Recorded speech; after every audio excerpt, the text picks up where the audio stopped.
Hi students, we already completed our last chapter, that is how do organisms reproduce. So now we can move to the next chapter, that is heredity and evolution. In the last chapter we learned during sexual reproduction organisms produce new individuals which are similar but not identical. That means some differences are always created. In the case of asexually reproducing organisms, the changes or the differences are very small. But in sexually reproducing organisms, more changes are formed. When these characters are transmitted from one generation to next generation, these differences will also transferred. And when that organism produces the next generation, these already present differences along with the newly created differences also will transferred. In this way the characters are moving. In the sexually reproducing organisms, the characters are influenced by the DNAs of both father and mother. And this type of transfer of characters from one generation to next generation is known as heredity. So, at the same time, some changes are also occur. These differences, these changes are known as variations. Okay? And in biology, there is a branch which deals with both heredity and variation, that is known as genetics. And it was Gregor Mendel who conducted many experiments and proved the inheritance patterns. So he is considered as the father of genetics, Gregor Mendel. Okay. So in this chapter, we will discuss about some of the inheritance patterns given by Gregor Mendel. He used pea plant or garden pea for his experiments. Why do he select this garden pea? Because its lifespan is very short. So he can produce the generations very easily. Second, it's a bisexual plant.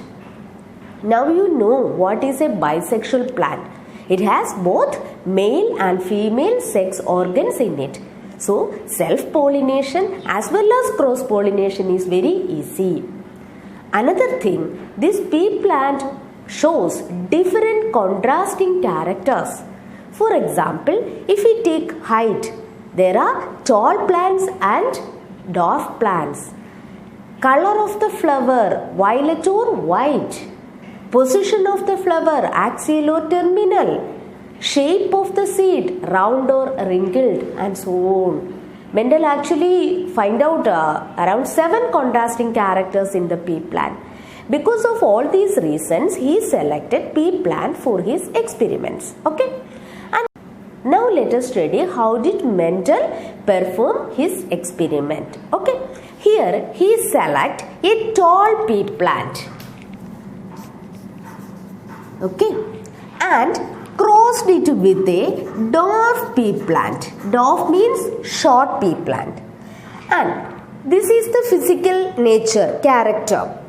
I told you the characters are controlled by both paternal and maternal genes. So that means a pair of genes are there to control a character.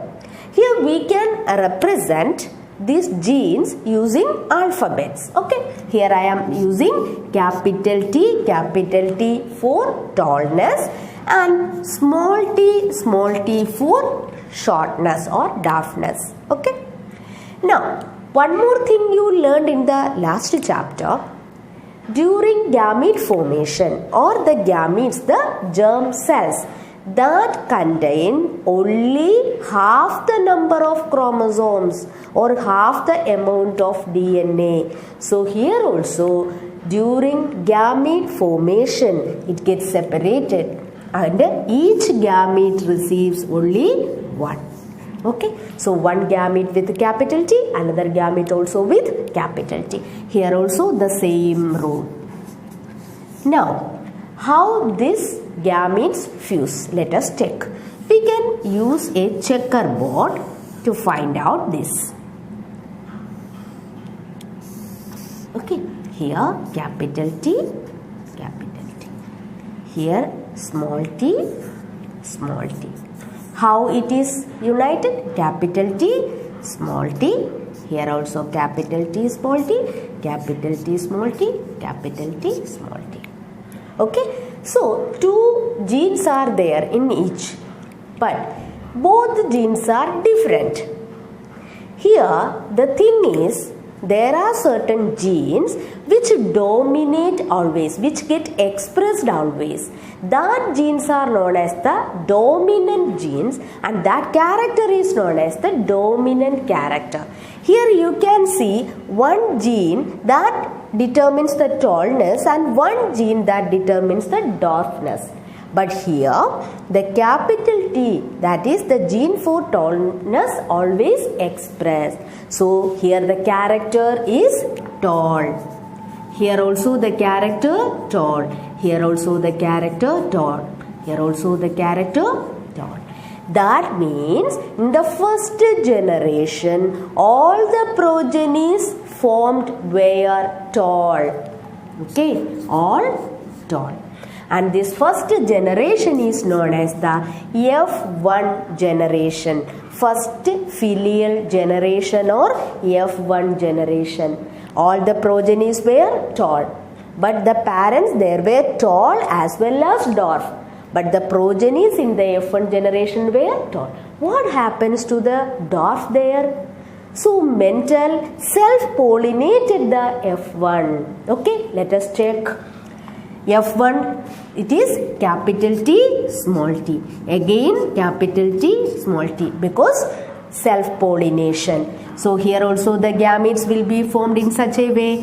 One gamete with a capital T, another gamete with a small t. Here also the same. Now we can draw the checkerboard. Okay. Capital T, small t. Here capital T, small t. One part represents the male, one part represents the female. Here the combination capital T, here capital T, small t, capital T, small t, in this small t, small t. Just check what is the physical character. It is tall. Here also tall. Here also tall. But here what is the character? It is dwarf or short. So here 25% progenies were dwarf. 75% shows the dominant character. Okay. So here 3 tall is to 1. In this way the progenies were formed in the F2 generation. So here you can see it is tall. It is also tall. But the genes are different. Here both the genes are dominant. Here one dominant gene and one another gene is there.